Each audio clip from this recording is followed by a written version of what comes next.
Tiniyak na naman ni Pangulong Bongbong Marcos na pananagutin po ang lahat ng sangkot sa mga katiwalian, lalo na po sa mainit na usapin sa kontrobersyal na flood control projects.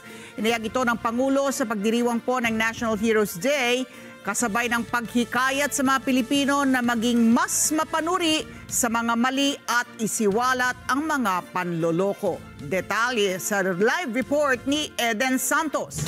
Eden.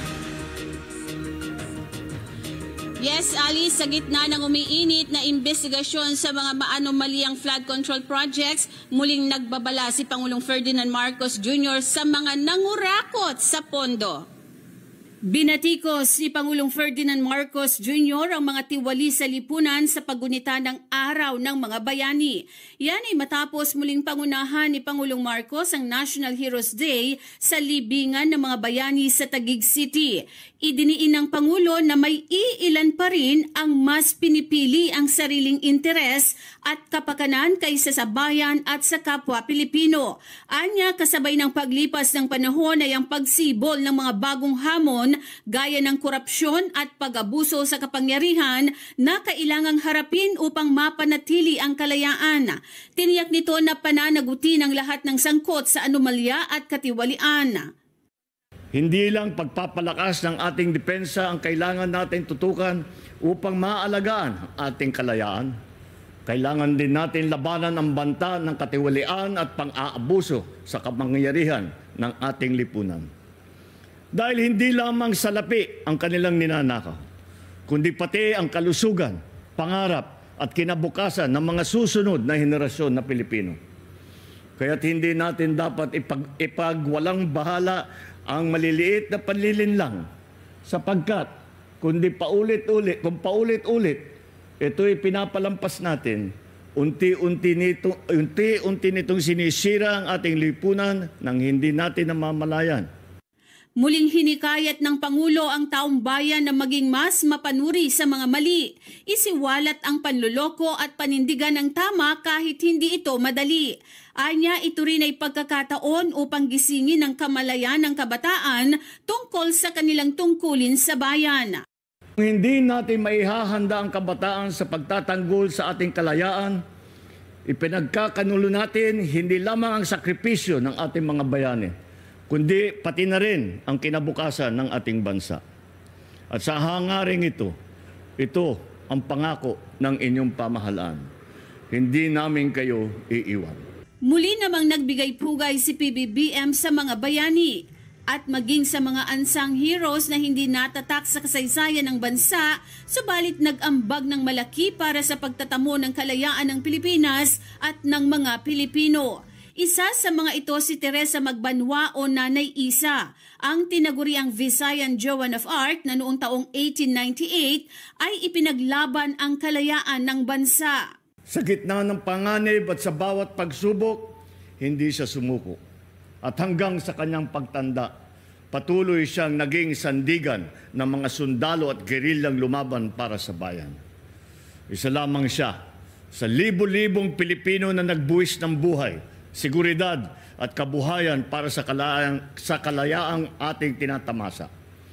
Sa ika-4 na taong paggunita ng Araw ng Mga Bayani sa ilalim ng administrasyong ito ay kinilala pa rin ng Pangulo ang ambag ng mga ordinaryong Pilipino gaya ng mga guro, magsasaka, mangingisda, OFW, healthcare workers, mga manggagawa at iba pa. Ang kanilang araw-araw na paglilingkod sa kabila ng mga hamon ay patunay na buhay pa rin ang diwa ng kabayanihan. Ali, pagkatapos pangunahan ng National Heroes Day, hindi naman nakakalimutan ni Pangulong Ferdinand Marcos Jr. na bisitahin ang libingan ng kanyang ama na si dating Pangulong Ferdinand Marcos Sr. na magugunitang nailibing sa libingan ng mga bayani dahil sa tulong ni dating Pangulong Rodrigo Duterte. Ali? So ngayong araw na ito, Eden, National Heroes Day. Kaya kung may hero, may villain, hindi ba? Yung kontrabida.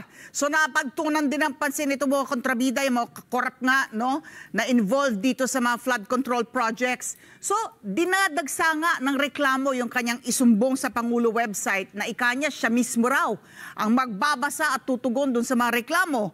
At dito, sumasama ka sa ating Pangulo, no? Ito panglima na niya na yung pinuntahan niya na rock shed na gumuho dyan sa Tuba, Benguet. Ikaw ba, dun sa pagsama mo sa Pangulo sa mga ganyan na personal na on-site inspection nito mga flood control projects na to, na maaaring guni-guni, ghost project, o itong substandard, ano ang nakikita mo sa ating Pangulo? Talagang galit?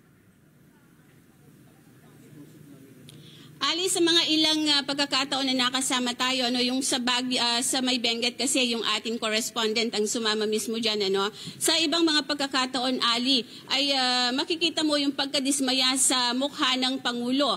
Pero ang kapuna-puna lamang ay parang ngayon lamang or dun sa pagkakataon na yun lamang niya nalaman itong mga kapalpakan, itong mga korupsyon sa pondo ng flood control projects, Ali. So, matanong ko lang, ano, dahil nga naniniwala siya na tapat at hindi corrupt itong kanyang pinili na mamuno sa Department of Public Works and Highways, si Secretary Manuel Bonoan. So, tapat at hindi corrupt, pero hanggang ngayon ba, nagsalita na ba si Pangulo tungkol sa paniniwala sa kakayahan ni Secretary na pamunuan pa ang kagawaran? Ali, ang tiwala ng Pangulong Ferdinand Marcos Jr. kay DPWH Secretary Manuel Bonoan ay nananatili base na rin sa naging pahayag ni Presidential Communications Office Under Secretary Claire Castro nang matanong kung may tiwala pa ba ang Pangulo at hindi ba papalitan sa pwesto itong si Secretary Bonoan. Ang sabi niya ay tiwala pa rin ang Pangulo kaya naman nananatili pa sa ahensya si Secretary Bonoan. Oo, nagsalita na ba ang palasyo tungkol dun sa pahayag ni former DPWH Secretary Singson na they sent feelers ikanya, no? Hindi naman siya talagang tahasan o direktang inalok ng pwesto bilang Secretary ng DPWH, pero yung they sent feelers ikanya, nagparamdam ikanya. May tugon na ba ang palasyo tungkol dito? Ali, kung mismo ang Pangulo ay wala pa siyang talagang sinasabi o reaksyon kaugnay nito, ano, dahil sa mga nakalipas na mga coverage sa kanya ay walang masyadong tinatanggap na tanong kaugnay nito.